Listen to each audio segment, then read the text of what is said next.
torpedo attack came at night. It was World War II. The USS Indianapolis, a Navy heavy cruiser, was struck by 2 Japanese submarine torpedoes and sank within minutes. In the open ocean, meals for predators, sharks, are few and far between. Thus, on July 30th, 1945, with some 900 sailors stranded in the Philippine Sea, the largest shark attack in recorded history began. But the horror of the vessel sinking didn't start or stop with this deadly feeding frenzy. Others, too, were out for blood. This is history. Dark history. It was almost 6 years into World War II when the United States, China, and Great Britain, the Allies, gave the Japanese armed forces an ultimatum: surrender, or the alternative is prompt and utter destruction. Japan didn't surrender. The threat of total annihilation was not a bluff. In fact, the atomic bomb that would be dropped on Hiroshima, codenamed Little Boy, was tested and ready for war. The bomb, it was decided, would level Hiroshima.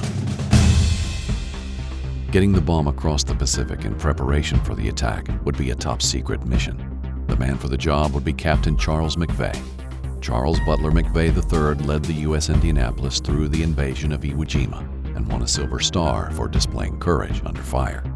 But this job would be unlike any other he'd accepted. For the first time in his career, his ship, carrying parts of an atomic bomb and unequipped with submarine detection devices, would be traveling alone. The USS Indianapolis carried the A-bomb across the Pacific, where it was delivered prior to it being dropped on Japan. As such, it was a very hush-hush mission. That cruiser sailed all the way across the Pacific without any escorts. The first leg of the journey was a success. McVay and his sailors delivered parts of the bomb to the American Air Force Base in Tinian. Next, they left port for the Philippines, where they were to meet the rest of the Pacific Fleet and prepare for the final push toward Japan. But this time, they weren't alone.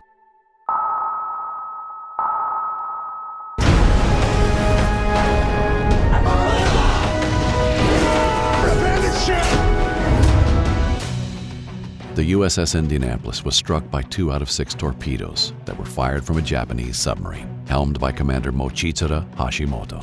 That first torpedo cut the bow of the ship off. When I say cut it off, it wasn't there. Men are blown skyward. The deck superheats and turns red like a frying pan. Men had woken up in the middle of the night not wearing shoes, so when they stepped onto the floors, their feet were being burned. We're pushing in the water, and the bulkheads below are breaking. Explosions, flames, burning fuel. There was no time basically to send out anything other than a very brief message in SOS that was never received. And in 12 minutes, the ship went down. Bunker fuel coated the ocean. It's as thick as molasses, and it's really almost impossible to swim through, and some of it is on fire. They might be able to grab onto a raft or a net, a crate, but nonetheless, all of them come up into a burning sea. From there, then, things are desperate. Approximately 300 men went down with the ship. But the nightmare was just beginning, for the Navy would not notice the ship had gone missing for 3.5 days. You had a vessel with more than 1,000 people aboard that went down in the middle of the night, essentially in the middle of nowhere. It became lost in the fog of war. While the Navy was unaware of the blood spilled, the ocean was not. Sharks hear sound very well, and particularly low-frequency sound. When the sharks were within range, they detected blood in the water, vomit, urine, feces, the smells of injured people, or, for a shark, food. When you're in the water for that long in the tropics, you're going to attract sharks. The bodies of the deceased made fast meals for the predators, but for those still alive and left floating, it was only a matter of time. Oh, then you hear that terrible high-pitched screaming. They all come in and they rip you to pieces. Anytime somebody went off on their own, that's when sharks came in and grabbed alive humans. It was a feeding frenzy, basically. Psychological damage only compounded the horror. What happens to the men is there's a break. There's a psychic break. I think caused by the physiological apocalypse that's happening in their body. The sunlight, the ingestion of salt water, the ulcers. And some of them begin to hallucinate. They often thought that the ship was right below the surface of the water.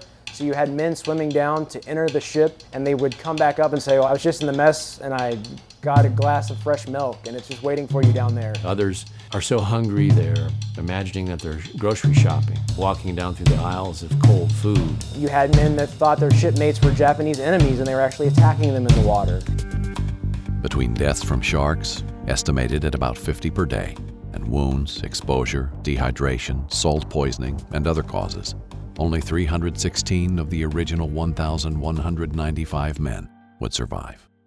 On August 2nd, the wreckage was finally discovered when a pilot spotted an oil slick from above.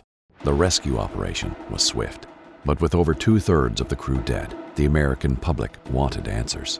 Other captains had lost their ships during the time of war, but during wartime, the Navy had a lot more control over press and what type of news was released. This happened at the end of the war. The war was over.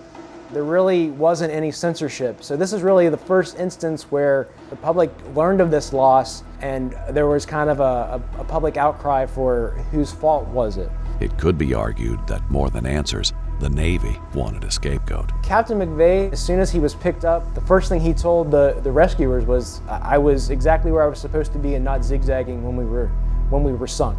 This statement marked the beginning of McVay's tragic demise. On August 13th, 1 week after the bomb was dropped on Hiroshima, and 1 day before President Harry Truman would announce the end of the war, an official inquiry was called to look into McVay's conduct.